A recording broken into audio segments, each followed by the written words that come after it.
আমাদের দেশে যেভাবে লুটপাট হয়, জনগণ তো সরকারকে বিশ্বাস করে না। মাননীয় স্পিকার, আমরা দেখেছি সরকার ইসলামী ব্যাংকে হাত দিল আর জনগণ 7 দিনে 4,000 কোটি টাকা উঠিয়ে নিল। এখন জাকাত নিয়ে মানুষ কিভাবে সরকারকে বিশ্বাস করবে সেটা অন্য বিষয়। এজন্য আমার প্রস্তাব হলো দেশের শীর্ষস্থানীয় উলামায়ে কেরামের তত্ত্বাবধানে জাকাতকে আরো গুরুত্ব দিয়ে কার্যকর দারিদ্র্য বিমোচনের কর্মসূচি গ্রহণ করতে হবে। আমাদের দেশের মাননীয় স্পিকার, ধনী দরিদ্রের যে ব্যবধানটা রয়েছে আমাদের সকলের জন্য কষ্টকর।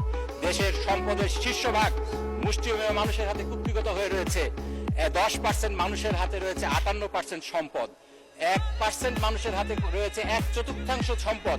এটা কিভাবে সম্ভব মাননীয় স্পিকার? এটাকে এভাবে জিইয়ে রেখে আমাদের দেশের উন্নয়ন আমরা কিভাবে করব? বাজেটের সবসময় বলা হয় বৈষম্য কমিয়ে আনা হবে, দারিদ্রতা কমিয়ে আনা হবে। এইভাবে সম্পদ যদি একটা শ্রেণীর কাছে, অল্প সংখ্যক শ্রেণীর কাছে কুক্ষিগত হয়ে থাকে, এটা আমাদের কোনোভাবেই সম্ভব না। এই জন্য আমাদেরকে সুদ ভিত্তিক লোনকে না বলতে হবে আর জাকাত ভিত্তিক অর্থনীতিকে চালু করতে হবে। মাননীয় স্পিকার, বাজেটে একটা ভালো কথা বলা হয়েছে, জাল যার জলাতার। এই নীতির আওতায় খাল, বিল, জলাশয় জনগণের জন্য উন্মুক্ত করার যে ঘোষণা দেওয়া হয়েছে, আমি তাকে স্বাগত জানাই। দীর্ঘদিন ধরে একটি প্রভাবশালী গোষ্ঠী প্রশাসনকে ব্যবহার করে লিজের নামে বহু জলাশয়ের উপর তাদের নিয়ন্ত্রণ প্রতিষ্ঠা করেছে, জনগণকে বঞ্চিত করছে। আমার নির্বাচনী এলাকা সাথিয়া ইসামতি নদীকে বদ্ধ জলাশয় আখ্যা দিয়ে এক শ্রেণীর দুর্নীতিপরায়ণ আমরা এই নদীকে লিজ দিয়ে মেরে ফেলার ষড়যন্ত্র করছে।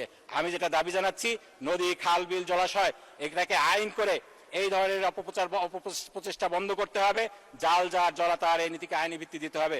মাননীয় স্পিকার, আমরা যদি এই বাজেটকে সত্যিকার অর্থে জনকল্যাণমুখী করতে চাই, তাহলে জবাবদিহিতা বৃদ্ধি করতে হবে, দুর্নীতি হ্রাস করতে হবে, সংসদের ভূমিকাকে শক্তিশালী করতে হবে, ঋণ নির্ভরতা কমাতে হবে, বৈষম্য দূরীকরণে আরো সাহসী ভূমিকা নিতে হবে। মাননীয় স্পিকার, আপনাকে ধন্যবাদ।